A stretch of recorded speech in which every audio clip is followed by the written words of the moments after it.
Most people believe the hardest battles in life happen outside of them. They imagine the struggle is with circumstances, difficult people, financial pressure, or unexpected setbacks. But if you observe closely, you begin to notice something deeper. The real battle is happening inside the mind. It happens when a simple criticism ruins your entire day, when a mistake from years ago still echoes in your thoughts late at night, when the opinion of someone you barely know begins to shape how you see yourself. The mind becomes restless. It jumps between the past and the future, replaying conversations, imagining problems that haven't happened yet, and worrying about things that may never come. And slowly, without realizing it, many people surrender control of their inner world. The ancient Stoics understood this problem long before the modern world existed. They lived through political chaos, war, exile, and uncertainty. Yet their greatest focus was never the outer world. It was the discipline of the mind. To them, the mind was like a fortress. If the gates were left unguarded, every opinion, every fear, every insult could enter and disturb it. But when the mind was trained, it became something else entirely. Calm, clear, unshakable. What makes Stoicism remarkable is that it was never meant to be abstract philosophy. It was meant to be practiced in daily life. Marcus Aurelius ruled an empire while writing reminders to himself about patience and discipline. Epictetus taught that freedom begins the moment you stop trying to control what is not yours to control. They believed that mental strength could be built through simple rules of thinking, rules that reshape how you interpret events, how you respond to people, and how you carry yourself through difficulty. And when these rules are practiced long enough, something powerful begins to happen. Your mind changes. The first rule may be the most important of them all. Much of human suffering comes from a simple misunderstanding about control. Epictetus once said that some things are within our control, and some things are not. Yet most people spend their lives trying to control everything that falls into the second category. They try to control how others perceive them. They try to control outcomes. They try to control events that depend on countless variables outside their influence. And when those things inevitably move in a direction they cannot dictate, frustration appears. Consider how often people attach their emotional stability to outcomes they cannot fully control.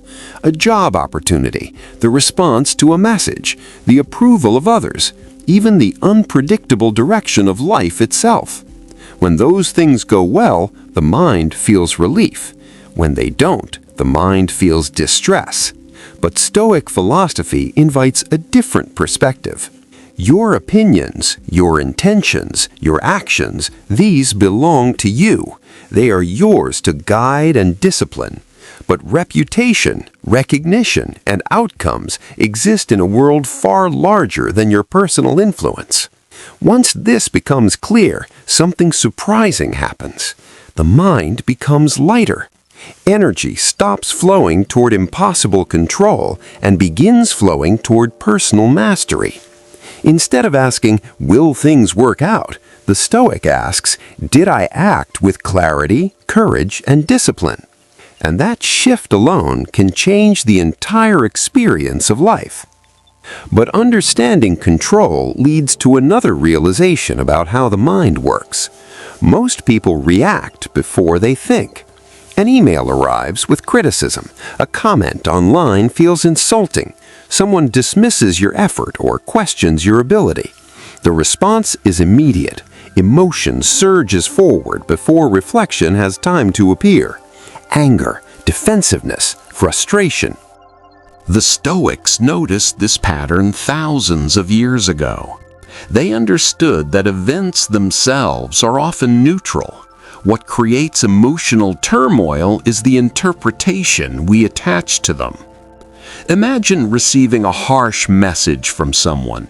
Instinctively, the mind interprets it as disrespect. The body tightens. The urge to respond immediately becomes strong. But Stoic discipline introduces a pause, a small moment between stimulus and reaction. During that pause, a powerful question can be asked. Is this truly harmful, or is it simply someone else's opinion? That moment of reflection changes everything. Instead of reacting emotionally, the Stoic observes the event with distance. Perhaps the criticism contains something useful. Perhaps it reveals more about the other person's state of mind than your own actions. Or perhaps it simply doesn't deserve your energy at all. Over time, learning to pause before reacting creates something rare in the modern world: composure. And composure is a form of power. Yet there is another force that quietly weakens the mind even more than emotional reactions: the desire for validation. In today's world, approval has become a kind of currency. People measure themselves through recognition, likes, compliments, promotions, and praise. When approval appears, the mind feels elevated. When it disappears, doubt quietly enters. But the Stoics warned about this long before social media existed. Marcus Aurelius often reminded himself that praise from others is fleeting. The people who admire you today may criticize you tomorrow, and most of them understand only a fraction of who you truly are. If your identity depends on their opinions, then your inner stability will always be fragile. Imagine someone checking their phone repeatedly throughout the day, waiting for responses, watching numbers rise or fall, allowing strangers to influence how they feel about themselves. It may seem harmless, but slowly it creates dependence. Stoic thinking breaks that dependence by shifting the source of validation inward. Instead of asking, "Do others approve of me?" the Stoic asks a different question. Did I live according to my principles today? Effort, integrity, discipline, these become the new measures. And unlike public opinion, these things remain within your control. This independence from validation creates a quiet confidence that cannot easily be shaken. But even when we free ourselves from approval, life introduces something else that challenges the mind: difficulty. Many people carry an unspoken assumption that life should unfold according to their expectations, that effort should guarantee success, that plans should proceed smoothly. So when obstacles appear, they interpret them as unfair interruptions.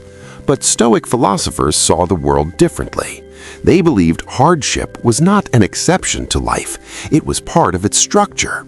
Seneca once wrote that difficulties strengthen the mind as labor strengthens the body. The Stoics even practiced a mental exercise known as premeditatio malorum, imagining possible challenges in advance, not to become pessimistic, but to become prepared. When you expect that obstacles may appear, you stop being emotionally shocked by them. A project fails, a plan changes, an opportunity disappears. Instead of reacting with resentment, the Stoic recognizes the moment for what it is: training. Every challenge becomes an opportunity to practice patience, resilience, and clear thinking. And this perspective transforms adversity from something threatening into something strengthening. But the greatest battlefield of the mind is not always external difficulty. Often, it is thought itself. The human mind has a tendency to wander into useless territory. It replays past conversations, imagines future problems, and creates entire scenarios that may never occur. Hours of mental energy disappear into worries about things that exist only in imagination. Marcus Aurelius frequently reminded himself to return to the present moment, not because the future doesn't matter, but because the present is the only place where action can occur. Modern life makes this discipline even more important. Constant news updates, endless online debates, and continuous streams of information compete for attention. Without awareness, the mind becomes crowded with noise. But Stoic philosophy treats attention as something valuable. Where attention goes, mental energy follows. If you spend hours thinking about hypothetical problems or imagined criticism, you exhaust yourself before real challenges even arrive. Guarding the mind from useless thoughts becomes a form of self-defense. The Stoic learns to notice when the mind drifts into speculation, comparison, or unnecessary worry, and then gently brings it back to the present moment, back to what can be done now. This discipline restores clarity.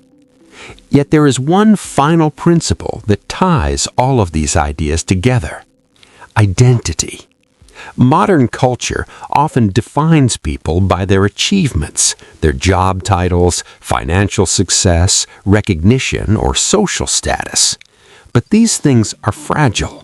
A career can change. A business can fail. Public opinion can shift overnight. If identity is built on external achievements, then self-worth rises and falls with circumstances.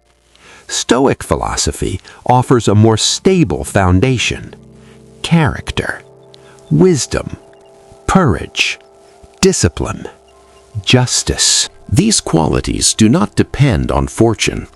They depend on choice. Imagine someone losing a position they worked years to achieve. If their identity is built entirely on that role, the loss feels devastating. But if their identity is rooted in character, something important remains untouched: their ability to act with integrity, their capacity to respond with dignity, their commitment to reason. External success may change, but character cannot be taken away. This is why Stoics focused so intensely on internal development. When identity is built on character, the mind becomes resilient to external change. And gradually, something remarkable begins to emerge: a Stoic mind. A mind that remains calm during criticism. A mind that does not chase approval. A mind that expects difficulty and meets it with preparation rather than resentment. Instead of constantly trying to control the world, it focuses on mastering itself. And this mastery produces a kind of quiet strength, not loud confidence, not arrogance, but stability. The kind of stability that allows a person to move through uncertainty without losing clarity. What makes Stoicism powerful is that these ideas are not distant philosophy, they are daily practices. Moments when you pause instead of reacting. Moments when you redirect attention away from useless thoughts. Moments when you remind yourself that character matters more than reputation. The ancient Stoics understood something timeless about the human mind. The world will always be unpredictable, but the disciplined mind can remain steady within it. And perhaps that is the greatest strength a person can develop. So take a moment and reflect. Which of these principles do you feel your mind needs most right now? Is it learning to separate what you can control from what you cannot? Is it freeing yourself from the weight of other people's opinions? Or perhaps learning to pause before reacting when emotions rise? You don't have to master everything at once. Even the Stoics practiced these lessons throughout their entire lives. Begin with one rule. Practice it consciously during the day. Observe how your mind reacts to situations. Notice where discipline is needed. Over time, the mind becomes clearer, calmer, stronger. And if you found these ideas meaningful, consider supporting the channel by liking the video, sharing it with someone who might benefit from it, and subscribing for more explorations into Stoic philosophy and mental strength. Because sometimes the most powerful changes in life begin with something very simple: learning how to think.